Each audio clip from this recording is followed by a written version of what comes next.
It was my first day in the field as a park ranger.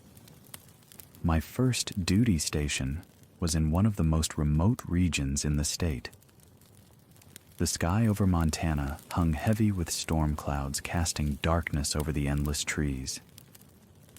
The mountains lined the horizon, their peaks disappearing into the sky. I had never seen mountains so big, jagged, and imposing. I was eager to make a good impression, eager to prove I belonged here. This job had always been my dream. But as I drove up the narrow dirt road to the ranger station, a knot of unease began to creep into my stomach. The isolation of this place was palpable, even from my car. The silence of the wilderness pressed in on me, broken only by the wind against the tree branches or the distant cry of an animal. Civilization was far away, and for the first time since taking this job, I realized how truly alone I was going to be. But despite this, I felt confident and excited to put my new training to use. The ranger station came into view, smoke from the chimney rising into the air. It was nestled at the edge of Pine Creek Forest. The station was small, squat, and unassuming. Honestly, more of a cabin than a headquarters. Standing by the entrance was Earl Bennett, a burly man in his mid-50s with graying hair poking out from under his hat and a weather-beaten face that had clearly seen its share of harsh winters. He didn't smile when he saw me approaching, and he skipped the pleasantries. "You're late," he grunted, glancing at his watch. I swallowed hard, feeling my confidence suddenly turn into nervousness. "Sorry, sir. The roads are always like that. It's middle of nowhere Montana, kid." He cut me off. "You'll learn soon enough. Out here, you better be prepared for anything." I nodded, feeling small under his stern gaze, like a child getting a good lecture from his parents. "Well, come on then," he said, as he motioned for me to follow him into the station. As I entered, I spotted another ranger sitting quietly in the corner, staring out the window at the coming storm. He was a tall, broad-shouldered man with long black hair tied back in a ponytail and a calm expression on his face. Earl didn't introduce him immediately. The station was simple: a few desks, a gun safe, a kitchen, a radio room, and sleeping quarters in the back. Earl handed me a map of the region. "Your job is to patrol this area. You're going to check for signs of poaching, illegal campsites, and anything else that doesn't belong. Poaching's been a problem around here for a while. Keep your eyes open, learn your area, and don't ever let yourself get too comfortable." I nodded, unfolding the map and scanning the area. My territory stretched deep into the dense forests, far beyond where most people would dare to venture. "And him?" I asked, motioning toward the man by the window. Earl glanced over. "That's Daniel Black Elk. He's the quiet type, but he knows these woods better than anyone. If he gives you guidance, you better listen up. His family's been on this land for generations." I extended my hand to Daniel. "Tom Carter. Good to meet you, Daniel." Daniel's grip was firm but gentle, his eyes never leaving mine as we shook hands. "Daniel Black Elk," he said in a voice that was low and smooth. "Welcome to Pine Creek." Earl wasted no time getting down to business. He spread a map of the area across the table and tapped at it with his thick fingers. "This is your territory now. The Pine Creek region is thousands of acres of forest, mountains, rivers, and lakes. You'll be responsible for these areas, keeping an eye out for anything unusual." I nodded, trying to absorb the sheer scale of the territory. "Anything I should be particularly looking for?" "Everything," Earl said flatly. "This ain't some well-maintained national park. It's rough terrain. Weather changes fast, animals aren't always friendly, and the nearest help is hours away. If you get in trouble out there, you're on your own, so don't get into trouble." His tone left no room for argument, and I nodded again. He wasn't exaggerating. The sheer remoteness of the place was beginning to sink in. "What about the poaching?" I asked. "Who's behind it?" Earl leaned back in his chair, a grim look on his face. "Locals, mostly. Some of them hunt for sport, some for money. Wolves, elk, bears, you name it.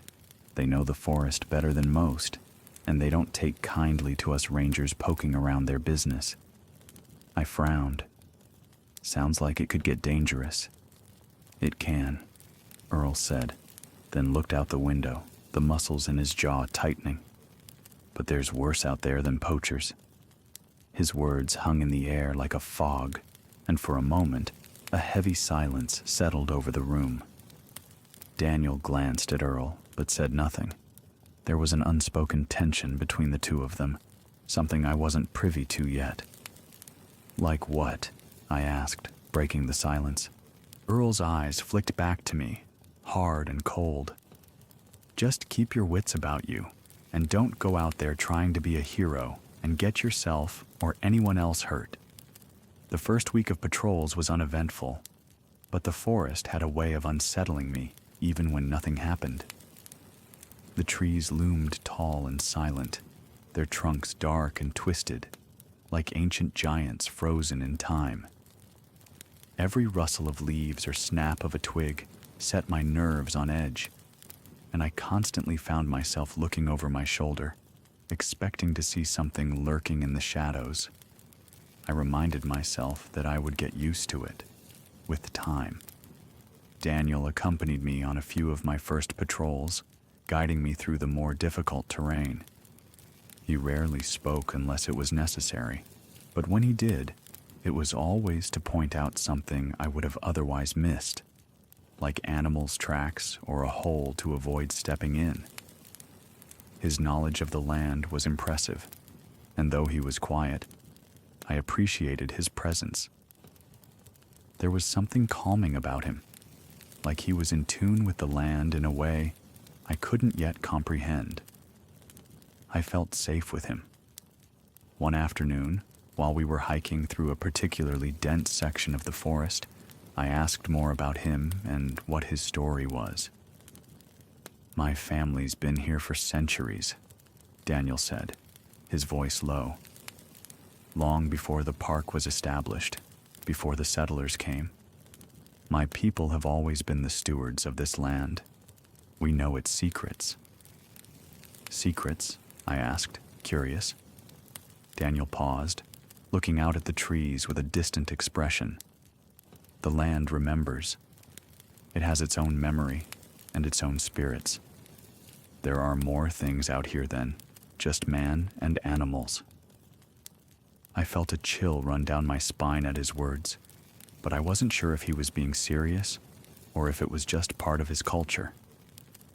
Maybe he was just speaking metaphorically? Still, there was something about the way he spoke, so matter of fact, that made me believe him. That evening, after we returned to the station, I couldn't shake the feeling that I was being watched. Every shadow felt like it was something following me, and every gust of wind carried whispers to my ears. I had been on edge already, and the conversation with Daniel didn't help. Earl brushed off my concerns when I mentioned to him what Daniel had said about there being more in the forest than just man or animal. "Ah, that's just first week jitters," he said. "The forest can get under your skin if you let it. Just stick to your patrols and don't go looking for trouble. We all felt like that when we were new. And don't go listening to none of Daniel's superstitions. The guy knows his stuff, but he can get a little out there, if you know what I mean." I wanted to believe him, but the unease gnawed at me, a constant presence at the back of my mind. A few days later, I was out on patrol by myself, covering the western section of the forest. The day was overcast, and the clouds hung low and heavy, casting everything in a dull, gray light. The air was thick with the scent of damp earth and pine needles, and the forest was eerily quiet, the usual sounds of wildlife absent. I vaguely recalled something in my training about when the forest goes silent. As I made my way through a clearing, I spotted something unusual near the edge of the tree line. At first, I thought it was just a pile of leaves or debris, but as I got closer, I realized it was the mangled remains of an animal. My heart sank as I knelt down to examine the scene. The animal, what looked like had been a deer, had been completely ripped apart, its flesh torn and shredded in a way that didn't seem natural. The bite marks were too large and jagged to be from any predator I knew of in the area. I'd seen wolf kills before, and this wasn't the same. It was savage, brutal, almost as if whatever had killed it had done so for sport rather than for food. The ground around the carcass was disturbed, the grass flattened and trampled as if there had been some kind of struggle. But what stood out to me the most were the tracks. They were large, far larger than any wolf or bear, and they were shaped different. The toes were elongated, almost claw-like, and they dug deep into the soil, leaving deep impressions. My stomach churned as I took a few steps back, my hand instinctively going to the radio on my belt. "Earl," I said, trying to keep my voice steady. "I found something. Looks like a poaching site, maybe, but something's not right." "What do you mean, not right?" Earl's voice crackled over the radio. "The animal, it's been torn apart. And the tracks, I've never seen anything like them. They're freaking huge." There was a long pause on the other end, and when Earl finally spoke again, his voice was tense. "Where are you?" "I'm about a mile west of the old logging road near the clearing." "Head back to the station." Now, the urgency in his voice sent a jolt of adrenaline through me, and I didn't waste any time. As I turned to head back, I caught movement out of the corner of my eye. Something was moving between the trees, darting from trunk to trunk with a speed that made my heart skip a beat. I froze, my eyes scanning the dense forest, but whatever it was had already disappeared into the shadows.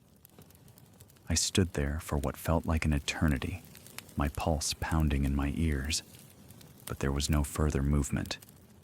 Still, the feeling of being watched lingered, a heavy weight pressing down on me as I made my way back to the station as fast as I could. When I returned to the station, Earl was waiting for me at the door, his expression unreadable. "Show me the site," he said, grabbing his rifle from the rack by the door. I nodded and led him back into the forest, my nerves still on edge from the encounter. As we approached the clearing, I pointed out the carcass and the tracks, watching as Earl knelt down to examine them. He didn't say anything for a long time, his brow furrowed in thought. Finally, he stood up, a grim look on his face. "Could be a bear," he said, but I could tell even he didn't believe it. "Bears don't leave tracks like that," I said quietly. Earl shot me a sharp look, but before he could respond, Daniel pulled up to the site in his truck, his face as calm and unreadable as ever. Daniel examined the site for a moment, before Earl again said, "Grizzly, I think, by the looks of it." "That's no grizzly," Daniel said softly, his eyes locked on the tracks. "That's something else." Earl's jaw tightened, and for a moment, the two of them exchanged a look. There was something they weren't telling me, something they both knew but were hesitant to say out loud. "Well, what is it then?" I asked impatiently, feeling a knot of dread forming in my stomach. Daniel glanced at me. "We should head back. It's getting dark." I wanted to press him for more information, but the tone in his voice left no room for argument. We made our way back to the station in silence, the weight of the unknown pressing down on me like a suffocating blanket. That night, after Earl had gone to bed, I found myself sitting in the kitchen with Daniel. The wind howled outside, rattling the windows, and the fire crackled softly in the fireplace. "What's really out there?" I asked, my voice barely above a whisper. Daniel didn't answer right away. He stared into the fire, his dark eyes reflecting the flickering flames. Finally, he spoke, his voice low and steady. "You ever heard of the Wendigo?" I frowned. "Wendigo? That's like an old Native American thing, right?" I asked. "It's an old legend, yes," Daniel said, his eyes never leaving the fire. "A spirit of the forest. Some say it was once a man, a hunter, who became lost in the wilderness and resorted to cannibalism to survive. But in doing so, he became something else, something cursed. The Wendigo is a creature of hunger, always starving, always hunting. It craves flesh, and once it tastes it, it becomes insatiable." I felt a chill crawl up my spine at his words, but I tried to keep my voice steady. "So you're saying that's what is out there?" Daniel finally looked at me, his expression serious. "I don't know, but there are stories. The Wendigo can mimic voices, lure people into the woods. It's fast, faster than anything natural, and once it sets its sights on you, it won't stop until it's fed." I swallowed hard, the hairs on the back of my neck standing on end. "And if it finds you?" Daniel's gaze was unwavering. "You run. You don't stop. You don't look back. And you pray it loses interest." His words hung in the air like a dark omen, and as I lay in bed that night, I couldn't shake the feeling that something was watching us from the shadows of the forest. The next morning, Earl ordered a full patrol of the area. He was visibly tense, though he tried to maintain his usual gruff demeanor. We split up. Earl took the north, I took the west, and Daniel headed east. As I made my way through the forest, the weight of Daniel's story pressed on me like a heavy stone, and I honestly began to rethink my career choice. The forest felt different today. The usual sounds of birds and rustling leaves were absent, replaced by an eerie stillness that kept me on edge. Every step I took seemed too loud, the crunch of twigs under my feet echoing through the trees. The wind had picked up, carrying with it the faint scent of something rotten, something that made my stomach turn. I found myself constantly scanning the trees, searching for any sign of movement. My nerves were shot, every shadow a potential threat, every gust of wind a whisper of something sinister. As I ventured deeper into the forest, the trees grew closer together, their branches intertwining overhead like a canopy of twisted arms. Then, I heard it. A low, guttural growl so deep. It was faint, so faint that I almost thought I imagined it. My heart leapt into my throat, and I stopped in my tracks, my hand going to the gun on my hip. I listened, straining to hear it again. For a long moment, there was only silence. Then, from somewhere behind me, came the sound of something moving through the undergrowth. It sounded fast, impossibly fast. I spun around, my pulse racing, but there was nothing there, just the trees, silent. I took a step back, my hand tightening on my gun. The growl came again, this time louder, closer. I turned, my heart hammering in my chest, and saw something moving between the trees. It was a shadow, long and gaunt, darting from trunk to trunk with a speed that made my stomach churn. I couldn't see it clearly, just flashes of pale skin, long limbs, and glowing eyes that burned with an unnatural light. The creature lunged with an inhuman grace, its body almost serpentine as it weaved between the trees, and then, as quickly as it had appeared, it vanished into the shadows. My heart was pounding so hard, I thought I might have a heart attack. I stood frozen, my breath coming in short, ragged gasps, my gun drawn but useless in my trembling hands. For a moment, I considered calling out to Earl or Daniel, but something told me that making noise would only draw it closer. Then, from deep in the forest, I heard my name. Tom. The voice was faint, almost a whisper, but unmistakable. It was Earl's voice, calling to me from somewhere beyond the trees. For a moment I felt relieved. I had been found. My instincts screamed at me to run toward it, to get out of there. The voice, it sounded so real, so close. Tom, over here. I took a step forward, my mind racing. Then I paused. Earl shouldn't be this far into my section of the forest. He was supposed to be on the North Patrol miles from here, but the voice, it was sounded just like Earl. Tom. This time, it was louder, more insistent. I took another step, my legs trembling beneath me. Something about the voice was wrong, though. It sounded like Earl, but there was an edge to it, a sharpness that sent a shiver down my spine. Suddenly, Daniel's voice echoed in my mind. It can mimic voices, lure people into the woods. I stopped in my tracks, my heart racing. It wasn't Earl. It couldn't be. Tom. The voice was closer now, but I didn't move. I couldn't move. My breath came in short, panicked gasps, and the forest around me seemed to close in, the trees towering over me. Then, from behind me, came a rustling sound, soft at first, but growing louder, closer. I didn't dare turn around. Every instinct in my body told me not to look, not to acknowledge whatever was behind me. But the rustling grew louder, and I could feel something watching me, approaching me, something predatory. The hair on the back of my neck stood up. Everything became silent. Tom, it whispered, this time directly in my ear. I ran. I didn't think, didn't look back. I just ran, my feet pounding the forest floor, my breath coming in ragged gasps. The trees blurred past me as I sprinted through the forest, branches whipping at my face, the wind roaring in my ears.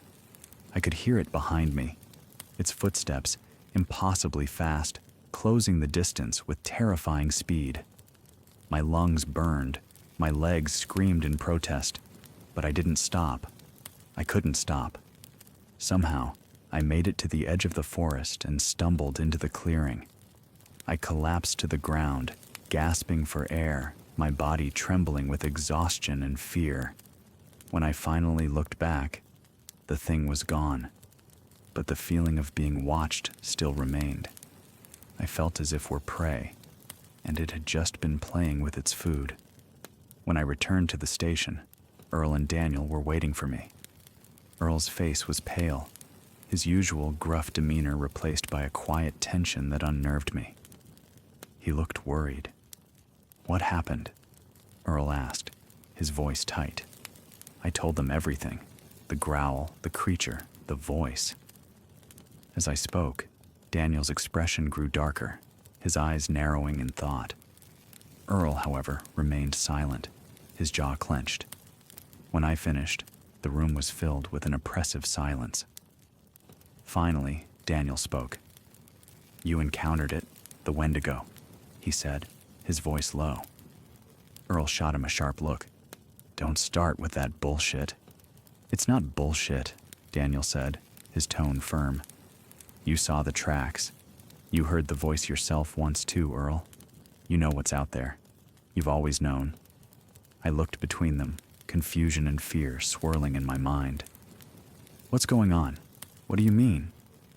Earl let out a long, weary sigh, rubbing a hand over his face. Yeah, I heard a voice once too, calling me, he said, his voice heavy with reluctance. But it's just some old legend? I felt a cold knot form in my stomach. And it's hunting me, Daniel nodded. It's been here long before the park was established, long before any of us. It's a part of the land, tied to it, and once it sets its sights on you. He didn't finish the sentence, but he didn't have to. The weight of his words was clear. I swallowed hard, my mouth dry. So what do I do? Earl and Daniel exchanged a long, tense look before Daniel finally spoke. We'll stay in groups for a few days, until we figure it out. The days that followed were a blur of fear and paranoia. Every patrol felt like a death sentence, every rustle of leaves or snap of a twig sending my heart into overdrive. The Wendigo was out there, watching, waiting, and I knew it wouldn't stop until it had what it wanted, me. But I wasn't going to give it the chance. I wouldn't be caught off guard. One night, after a particularly tense day of patrols, I sat down with Daniel by the fire. The wind howled outside, but inside the station, it was quiet. Have you seen it before yourself? I asked, breaking the silence. Daniel didn't answer right away. He stared into the fire, his expression distant. Finally, he nodded. Once, he said, when I was younger, my father and I were out hunting. We thought it was a bear at first, but when we saw it, darting between the trees, well, we never spoke of it again. The fire crackled softly between us, the flames casting long shadows on the walls. Outside, the wind howled, and somewhere in the distance, I could have sworn I heard a low, guttural growl. I didn't sleep that night, and in the morning, I knew one thing for certain. The Wendigo was still out there, and it wasn't done with me yet. The atmosphere in the ranger station had become stifling. My encounter with whatever was lurking in the woods, the Wendigo or whatever it was, loomed over us like a dark cloud. We patrolled together now, never venturing into the forest alone. Daniel insisted on this, but it was clear that tension between him and Earl was mounting with each passing day. Earl was a no-nonsense type, and all the talk about the Wendigo was getting to him. He masked it with tough talk and hard looks, but I could see through it. Daniel, on the other hand, was quiet, reflective, and unnervingly calm. It was the kind of calm that made me wonder if he had already made peace with the idea that things weren't going to end well. We still had a job to do, though, and we couldn't just sit in the station. Outside, though, the usual sounds of nature were gone, replaced by an oppressive silence. Not even the wind seemed to move anymore. I often found myself glancing between the two men, feeling like I was caught in the middle of two fighting parents. One afternoon, after busting up a beaver dam, we were on our way back to the station when we came across another mutilated deer. "It's another one," Daniel said. Earl knelt beside the remnants, his face twisted in frustration. "We're chasing shadows out here," Earl muttered, standing up and wiping his hands on his pants. "This ain't no Wendigo. Probably just some damned bear with a grudge." Daniel, standing a few feet away, was watching the tree line, his eyes scanning the distance as if waiting for something to emerge. When Earl's grumbling grew louder, Daniel finally spoke up. "You know it's not a bear, Earl. You've seen the tracks." Earl shot him a sharp look. "I've been doing this for 30 years, Daniel. I know a bear when I see one. I don't need you filling the kid's head with your bullshit legends." Daniel's expression remained calm, but there was a hard edge in his voice when he responded. "This isn't about legends. It's about survival. The Wendigo is real, and it's hunting us." Earl stepped closer to Daniel, his face contorted with anger. "You think I'm scared of some fairy tale? I've faced real predators, real threats. This thing, whatever it is, it doesn't scare me." Daniel didn't back down. "That's your problem, Earl. You're not scared enough." The tension between them was thick, and for a moment, I thought one of them might throw a punch. I stood there, awkwardly silent, my eyes darting between the two of them, unsure of what to say. Finally, Earl snorted and stormed off toward the station. "I'm done with this shit," Earl muttered. "You two can sit around talking about monsters and fucking fairy tales all you want. I'm going to bed." That night, Daniel and I stayed by the fire, the flickering flames casting long shadows on the floor. The silence that followed was suffocating, but eventually I broke it. "Do you really think we're being hunted?" I asked, my voice barely above a whisper. Daniel didn't answer right away. He poked at the fire with a stick, watching the embers rise up the chimney before he finally spoke. "Yes," he said softly. "I think the Wendigo has chosen us. Once it sets its sights on you, there's no going back. It's patient, it waits, it wears you down." I swallowed hard, my throat dry. "And how do you stop it? I mean, how do you kill it?" Daniel's eyes shot up to meet mine, and for a moment he didn't say anything. Then he shook his head. "You don't." "There has to be a way," I pressed, desperation creeping into my voice. Daniel looked away, staring into the fire. "Legends say there is, but it's dangerous. You'd have to trap it first, and that alone is nearly impossible." My pulse quickened. "How do you trap it?" Daniel hesitated, as if debating whether or not to tell me. After a long pause, he sighed and leaned forward, lowering his voice. "The Wendigo fears fire. You'd need to lure it into a trap with something it wants, flesh. And once it's close enough, you'd have to burn it. But it won't be easy. It's smart. It'll know what you're trying to do." A chill ran down my spine. "So we use ourselves as bait?" Daniel nodded grimly. "It'd be the only way." We spent the next few days preparing the trap. It was a plan born out of desperation, but it was all we had. We set up in a narrow ravine deep in the forest, a place where the trees were thick and the ground uneven. We dug a deep pit and filled it with kindling, creating a makeshift pyre. The idea was simple: lure the Wendigo into the hole, ignite the fire, and hope it would be enough to kill it. Earl, despite his earlier protests, went along with the plan. His gruff exterior had cracked, and I could see the fear in his eyes, though he tried to hide it behind tough talk. He was desperate for it to be over. "Just make sure you don't screw this up, Tom," Earl muttered as we set the final touches on the trap. "We only get one shot at this." Daniel stood nearby, quiet as always, but there was a tension in him that I hadn't seen before.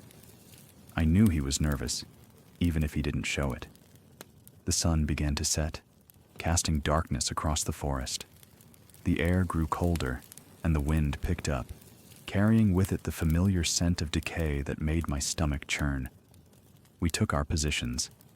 Daniel and I stood near the pit, while Earl waited a little further back, his rifle at the ready just in case. For a long time, there was nothing but silence. The forest was unnervingly still, as if holding its breath.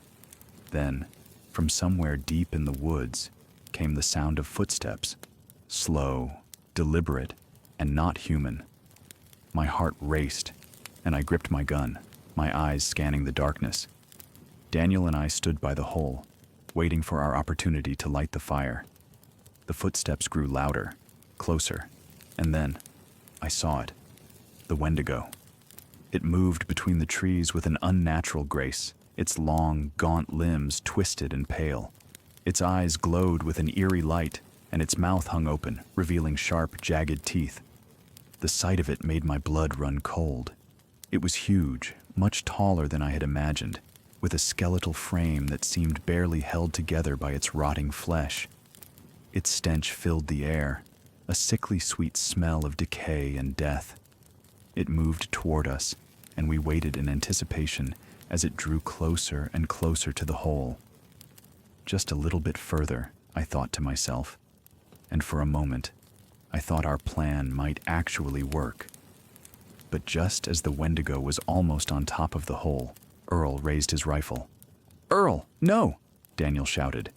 But before he could fire, the Wendigo moved, fast, impossibly fast. It darted toward Earl, its long arms reaching out with terrifying speed.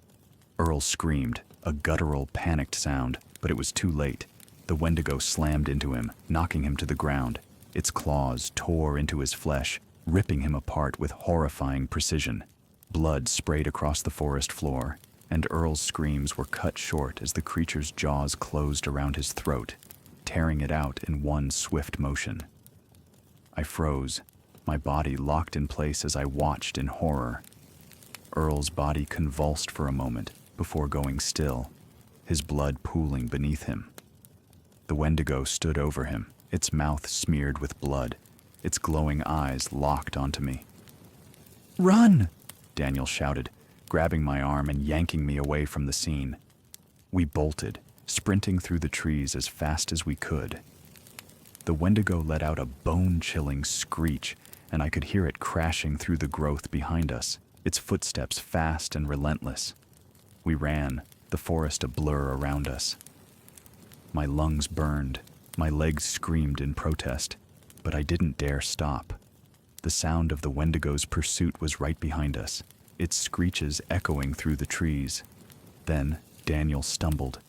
I turned just in time to see him fall, his foot catching on a root. He hit the ground hard, and before I could reach him, the Wendigo was upon him. "Go!" Daniel shouted, his voice hoarse. "Get to the station!" I hesitated for a split second, but the sight of the Wendigo tearing into Daniel's flesh sent me into a blind panic. I turned and ran, Daniel's screams echoing in my ears as I sprinted through the forest. I burst through the door of the ranger station, slamming it shut behind me. My hands were trembling, my breath coming in ragged gasps. Blood smeared across my face and clothes, not mine, but Earl's and Daniel's. I stumbled to the radio, frantically calling for help. "Mayday! Mayday! This is Ranger Carter. We need immediate help at Pine Creek Forest. There's something out here, something killing us. Please, send help." There was static for a moment, and then a voice crackled through the speaker. "Copy. Stay where you are. Help is on the way." I dropped the radio and collapsed onto the floor, my body shaking with fear and exhaustion. The fire in the hearth flickered weakly, casting shadows on the walls. The station felt too small, too vulnerable. The Wendigo was out there, somewhere in the darkness, and I could feel it, like a predator circling its prey. My body trembled as I stood in the middle of the room, trying to figure out what to do next. The fire crackled softly, offering little comfort. I grabbed the rifle from Earl's stash, my hands slick with sweat as I fumbled with the bullets. The radio sat on the desk, hissing with intermittent static. I had no idea how long it would take for help to arrive, or if they would even believe my frantic call. My breath was shallow, and my mind raced with images of Earl's body being ripped apart. Daniel's final screams as the Wendigo closed in on him. They were gone. I was alone. And then I heard it. At first, it was faint, a soft scratching, like nails dragging across wood. It came from the door. My heart pounded in my chest as I stood frozen, listening to the sound grow louder. My mind raced. The Wendigo was here. A voice suddenly broke the silence. It was faint, but unmistakable. "Tom, let me in." I froze, my eyes wide with terror. The voice was familiar. It was Daniel. "Tom." The voice came again, pleading. "Please, help me. It's out here. I'm hurt. Let me in." I wanted to believe it was him. God, I wanted to believe he had somehow survived. But I knew the truth. Daniel was dead. I had seen it happen. And now, the Wendigo was using his voice to lure me outside. Tears welled up in my eyes as I backed away from the door, clutching the rifle to my chest.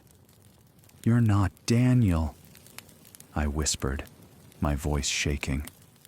The scratching at the door stopped, replaced by a low, guttural growl. My blood turned to ice as I realized the Wendigo knew I wasn't going to fall for its trick.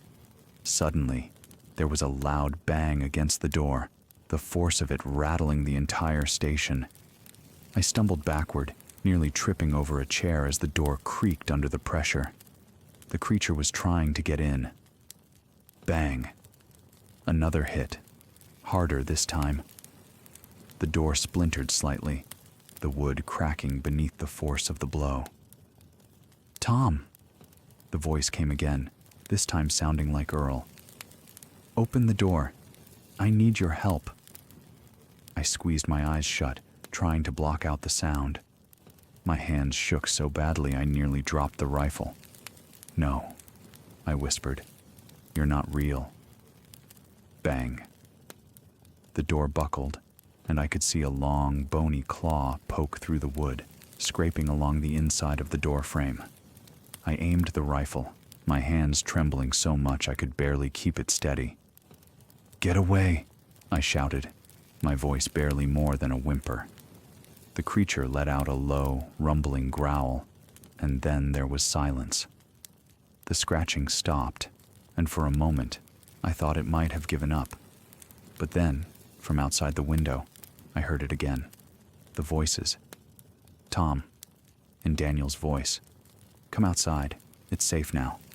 "No," I whispered, shaking my head. "You're not real." The voices continued, calling me to come outside. I turned toward the window, my breath catching in my throat. The firelight flickered, casting eerie shadows across the room. My heart raced as I caught a glimpse of movement outside, something tall and thin, moving between the trees. I backed away from the window, my stomach churning with dread. I knew the Wendigo was playing with me, taunting me, trying to break me down. It wanted me to open that door, to step outside into the cold night where it could finish me. Suddenly, the radio crackled to life again. "Ranger Carter, hold tight, help is inbound, ETA." The radio hissed with static, cutting off the rest of the message. But at least they were coming. I just had to survive until then. I grabbed what little ammunition I could find and barricaded myself in the back room, blocking the door with a desk and anything else I could move. My hands were shaking so badly I could barely load the rifle, and the constant scratching at the walls made it nearly impossible to focus. "Tom," Earl's voice called again from outside. "Come on, kid. It's cold out here. Let me in." I clutched the rifle tighter, my back pressed against the wall as the temperature inside the cabin seemed to drop. The voices continued for what felt like hours. My breath fogged in the air, and I could feel the cold seeping in from the cracks in the windows. Suddenly, there was a loud crash from the front of the station. The sound of splintering wood filled the air, and I knew it had finally broken through the door. My heart pounded in my chest as I heard the slow, deliberate footsteps moving through the station. They were heavy, each step causing the floorboards to creak under its weight. It was inside. I held my breath, my hands shaking as I gripped the rifle. The footsteps grew louder, closer. I could hear its breathing now, slow, ragged, and unnatural, like it was savoring the fear it could sense in me. The creature was hunting me, and it knew exactly where I was. Suddenly, there was silence.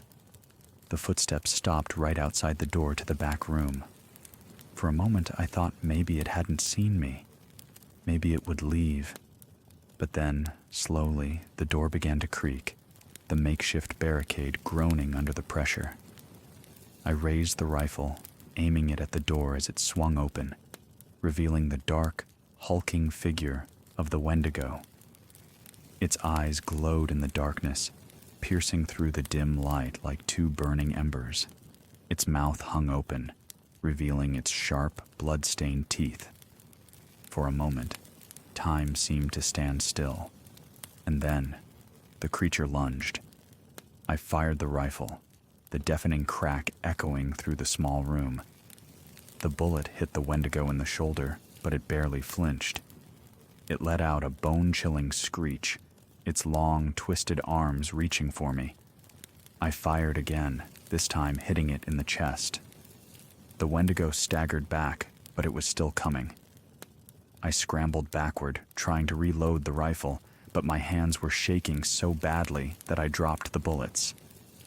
The Wendigo lunged again, its claws swiping at me. I barely dodged in time, feeling the air whip past my face as its claws sliced through the wooden desk. I grabbed the rifle and swung it like a bat, smashing it against the creature's head.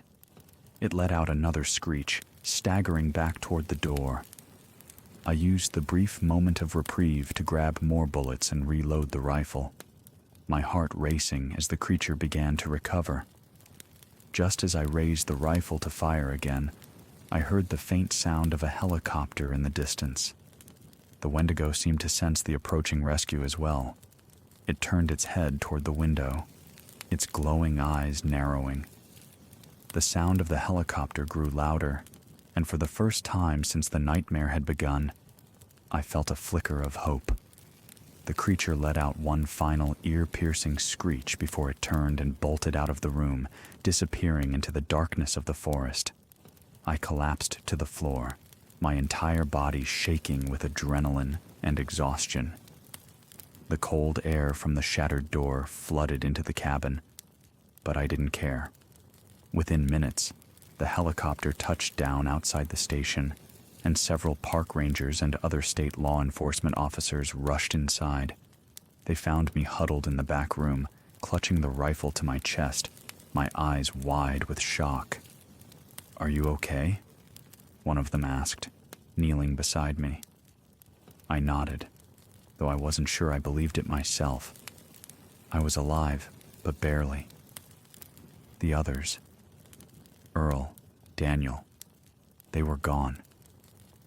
As they helped me to my feet and led me outside, I glanced back at the forest, half expecting to see the glowing eyes of the Wendigo watching me from the trees. But there was nothing, just darkness. They transferred me to a new post near Billings, Montana, a far cry from the isolation of Pine Creek Forest. This area is more populated, filled with tourists and families enjoying the safety of a well-maintained national park. It was supposed to be a fresh start, a way to leave the horrors of Pine Creek behind. But the truth is, you never really escape something like that. The Wendigo may be far away now, but it still haunts me. Every rustle of leaves, every gust of wind that echoes through the trees, sends a shiver down my spine. Some nights, when I'm alone, I can still hear the voices of Daniel and Earl, calling out to me from the dark. Sometimes I even swear I see something moving between the trees, just out of sight. But I know better than to investigate or go looking for it. I do my best to not venture too deep into the wilderness. Once the Wendigo chooses you, it never really lets you go.